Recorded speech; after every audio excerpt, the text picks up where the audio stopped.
Beloved Emmanuel, I come to you from our living room at home, and all is well. I am on the mend, and hopefully next week I'll be able to come out and be out of quarantine while staying close to home. Today you're going to have a gospel reading and sermon from Bishop Elof, who was to have been with us this weekend for his visitation. And so he will bring you the gospel message. But I wanted you to see me and know that all is well. Brian's recovering well, and Marcia is slowly recovering at home. And we hope that Cecil is recovering each day a little bit more at the hospital. Everyone's in good care and taking care. So there are two things that I would like to read for you today. To talk about what I'll talk about in Advent with you is the invitational nature of our reality. We all have places that we are called to be invited in, and places we are called others to be invited in. I'd like you to think in these next few weeks of me as an essential spiritual worker, and that you have several of those at Emmanuel. In addition to me, you have Mark Steiner and Scott Rieker, and the three of us, along with Senior Warden Charlie Croft, who has really held our liturgical worship through this pandemic, will continue to be holding that liturgical worship for you. We'll be recording different things. We'll be finding ways that you can feel God close by and have resources for the journey ahead. The psalm today, I know the bishop's preaching on the gospel, but the psalm today is a portion of Psalm 90, and I'd like to read it to you. Lord, you have been our refuge from one generation to another.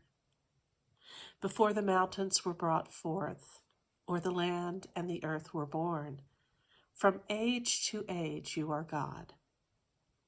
You turn us back to the dust and say, go back, O child of earth. For 1,000 years in your sight are like yesterday when it is past, and like a watch in the night. You sweep us away like a dream. We fade away suddenly like the grass. In the morning it is green and flourishes. In the evening it is dried up and withered. For we consume away in your displeasure. We are afraid because of your wrathful indignation. Our iniquities you have set before you, and our secret sins in the light of your countenance. When you are angry, our days are gone. We bring our years to an end like a sigh. The span of our life is 70 years, and perhaps in strength even 80. Yet the sum of them is but labor and sorrow, for they pass away quickly, and we are gone. So teach us to number our days, that we may apply our hearts to wisdom. In the weeks to come, your leadership and I, particularly the wardens, will be thinking carefully about how we best continue to be your spiritual resource for you, safely, but also in a way that you feel that Emmanuel is close by. Wisdom is part of that, and also the invitation to be with us virtually. We also are considering carefully about how we might decorate the outside of Emmanuel's grounds for our community. And we're also considering if it's possible to have the wall rededication, maybe in a virtual way. You'll hear more about this in the days to come. But one of the things that I've noticed whenever you're sick, your world shrinks and you become so aware of things that are your surroundings that can be challenges or you take for granted. But they all are teachers, just as you all are teachers to me. So David White, one of my favorite poets at the moment, is doing a series on the invitational reality around us.